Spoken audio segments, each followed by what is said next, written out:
Coming towards the indirectly acting cholinergic agonist, coming towards the irreversible indirectly acting cholinergic agonist that were making covalent bond with the acetylcholine esterase.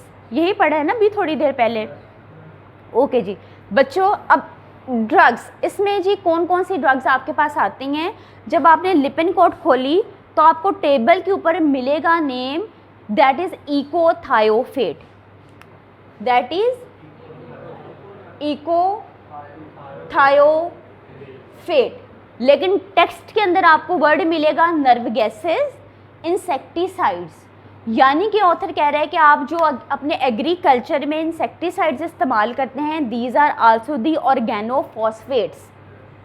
ये echothiophate आपके पास is the organophosphate. ठीक है.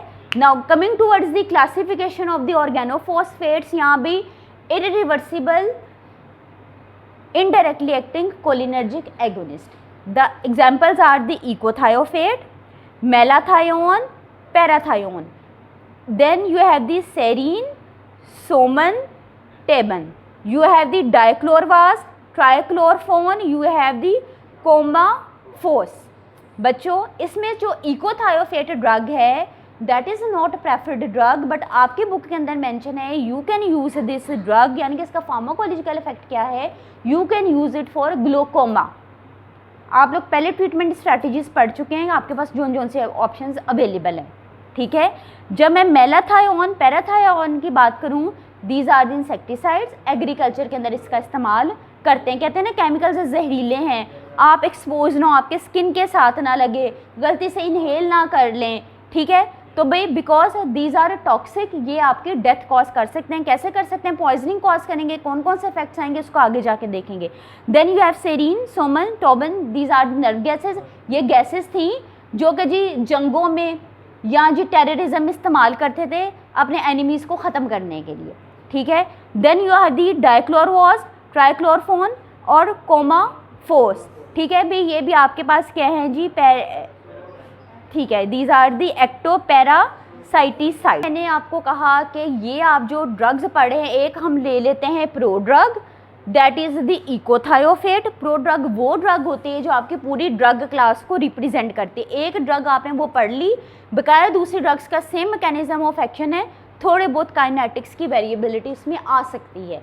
ठीक है बच्चों, मेरे पास ये जो ऑर्गेनोफॉस्फेट्स हैं जिसकी एग्जांपल मैंने आपको जैसे इकोथायोफेट भी बताई, this is an irreversible cholinergic acetylcholine esterase inhibitor. ऐसे पढ़ा है ना.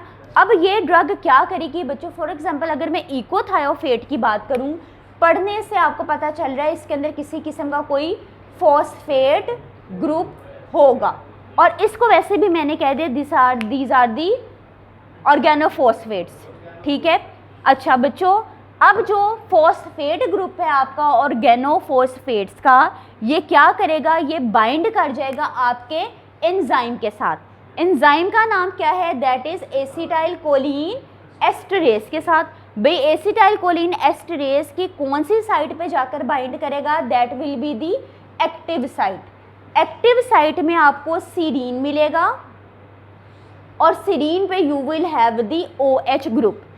अब बॉन्ड बन जाएगा between the phosphate group and this OH group. Group बन गया.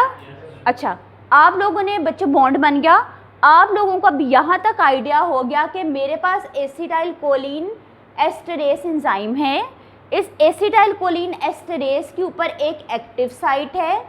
This active site has serine, SERINE.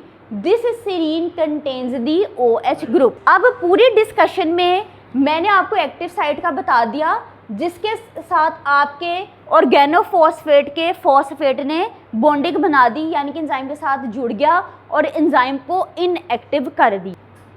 अब जी मैंने कहा कि अब इसको ओवरकम करने के लिए अभी आपके पास एजिंग नहीं हुई, आई हैव ऑप्शन कि मैं अपने एंजाइम को रिलीज़ कर सकूँ, फ्री कर सकूँ.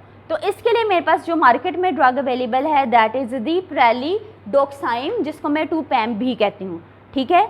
अब इसके ऊपर मज़ीद हम लोग डिस्कशन करेंगे. अच्छा जी, अब जी मैंने आपको कहा ये जो इकोथायोफेट है, this echothiophate is the organophosphate. You are studying the organophosphates. अब ये ऑर्गेनोफॉस्फेट्स क्या हैं? These are the esters of phosphoric acid, ठीक है। अब ऑर्गेनोफॉस्फेट्स की एग्जांपल आप लोगों ने अभी तक कौन सी पढ़ी? Echothiophate, you have the insecticides, you have the herbicides, you have the nerve agents. Nerve agents वही होंगे ना जो आपके नर्व्स को डैमेज करेंगे, फिर नर्व्स के दरमियान कम्युनिकेशन नहीं होगी, ठीक है। सो बच्चों दीज आर वेरी डेंजरस। इन्होंने क्या किया? बेसिकली इन्होंने कोवलेंट बॉन्ड बना दिया, ठीक है। कोवलेंट बॉन्ड किसके साथ बना दिया? एसिटाइलकोलिनेस्टरेज के पास साथ।